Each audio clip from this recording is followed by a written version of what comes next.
What's up, Tailgaters? You're in the booth with Tailgate Nate today. Welcome to my channel. Bowl game preview predictions are continuing. Our third and final one today. We'll be previewing probably the most interesting game I have previewed so far. Again, we've only done three. This is only my third, but the Cure Bowl in Orlando, Florida promises to be something special. The Miami of Ohio Redhawks, winners of the Mid-American Conference Championship game, are facing off with the Sun Belt runner-ups, the App State Mountaineers. We'll break down everything Redhawks and Mountaineers in a minute, but before we do, you guys know I got to say you've killed it with the support the channel has seen so far this season. You did it in the regular season. Let's continue to do it during bowl season. Interact with the channel any way you can, because any way you interact with the channel helps to support what I do here on YouTube, whether that's simply by watching the videos, doing the big thing, hitting the subscribe button, ringing the bell, or simply by liking, commenting, sharing. You guys are helping to support what I do here on YouTube, so thank you so much for all the love and support you guys have given to this channel. And just like I've done with every bowl game preview so far, I will say that sometimes it can be a little tricky to keep track of who all is transferred, who's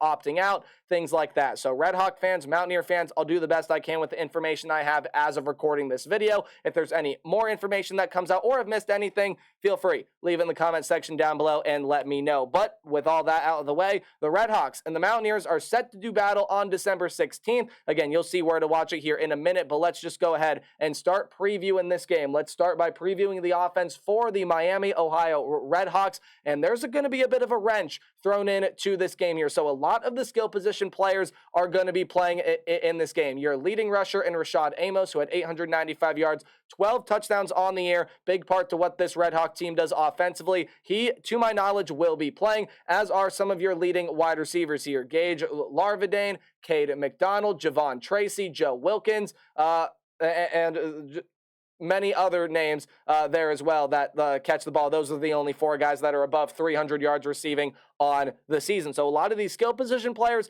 they're playing the offensive line. While it does have some spotty moments, overall is pretty darn good at being able to provide protection to the quarterback. But that is the wrench that is being thrown in here, right? The quarterback position, we are really unsure. So Brett Gabbert was the starter coming into this year, 1,634 yards, 14 touchdowns, 5 picks. He got hurt, out for the season. Now, there have been murmurs of him playing in this game. I'd find it very hard-pressed to think that he plays. And Avon Smith, the guy that stepped up for him and performed well enough to be able to help Miami of Ohio win the Mid-American Conference Championship, 638 yards, 2 touchdowns, 2 picks. He has entered his name into the transfer portal. So they're going to turn to a third-string quarterback, which I think is going to be very intriguing to see how this offense works, because Gabbert and Smith, those are the only two guys that have thrown a pass so far for the Redhawks this year. So whatever quarterback happens to play for this team, we'll talk about who I think it is here later. It's going to be really interesting to watch how this offense works. It's an offense that already doesn't turn the football over, is pretty solid on third down. And again, like I said, the offensive line does have some really, really good moments, but this team is led by their defense. There are a ton of phenomenal defensive players here, including 2 triple-digit tacklers. Matt Salopek is the big name here, 134 tackles, 3 sacks, 2 pass defended, 1 pick. He does it all for this Redhawk defense. His linebacking mate in Ty Wise has 110 tackles, 7 sacks on the season. He is third on this team, only behind those guys like Caden Woolard and Brian Ugwu on the defensive line. Woolard has 9.5 sacks and Ugwu has 8. There are also a lot of very talented members of the secondary. My apologies, but it does start with this defensive front. It starts with being able to stop the run, which they only allow teams to get 130 rush yards per game, and it starts with the pass rush. 34 sacks. Again, you just saw there 3 guys have at least 7 sacks on this defense, and wouldn't you know it, they're a really good defense on third down as well. That can force the issue with turnovers if they need to. Again, they don't do it in bunches, just around a turnover per game, force just slightly over that, but this is the defense that is very, very stifling in the middle. Oh, and they have a pretty darn good secondary there as well. So this is an App State offense that's going to have to try to get around that. And if you were going to have really any semblance of trying to break through this Russia defense from the Redhawks, you were going to need Nate Noel here. Nope, he has entered his name into the transfer portal, had 834 yards and 5 touchdowns on the season. However, there are some pretty good options still back here for the Mountaineers to be able to run the football in this game. Behind Nate Noel with 648 yards, 7 touchdowns is Kanye Roberts. He is going to be a huge piece in this game, as well as Mikael Haywood. So those are a couple names there.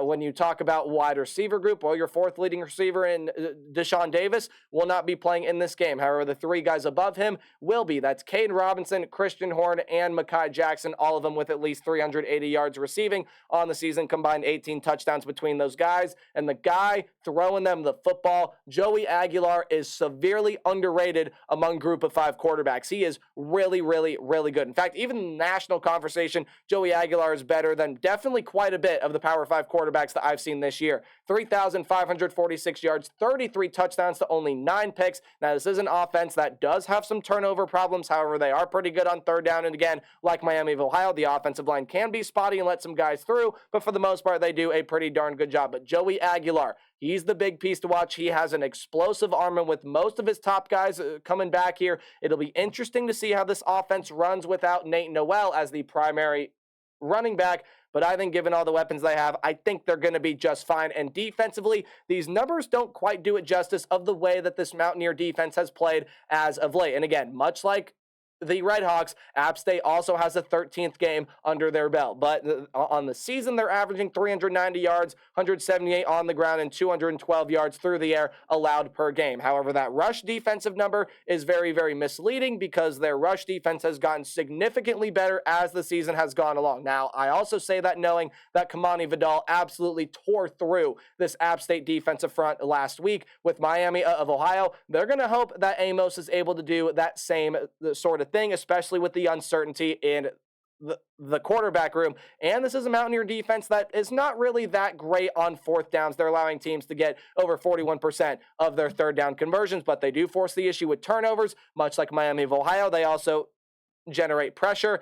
They also have a triple-digit tackler. His name is Andrew Parker. So they still got a lot of guys there that can force the issue for the Redhawks and make things difficult. This is going to lead me into my what to watch for. Your keys to the game. It's just some things I think you should keep an eye on while you're paying attention to this one. So with Gabbert hurt and Avon Smith in the portal, the Redhawks are going to turn to a third-string quarterback who I believe to be Henry Hessen. Now, again, Gabbert and Smith are the only two quarterbacks that have thrown passes for the Redhawks so far this year. So knowing what you're going to get out of the quarterback position, no matter who it is, whether it's Hessen or someone else that the Redhawks end up bringing out here on their roster, it's going to be a huge question mark what this team gets from the quarterback position. You do have a lot of talented weapons out there at wide receiver, but with Gabbert hurt, likely not playing, and with Smith, did enough to be able to win this team games, but wasn't really a fantastic quarterback option. It's going to be very interesting to see the way that this team runs with a third-string quarterback, and I believe because that is the case, well, whoever happens to play quarterback is going to take some shots there. This is a pretty talented group of wide receivers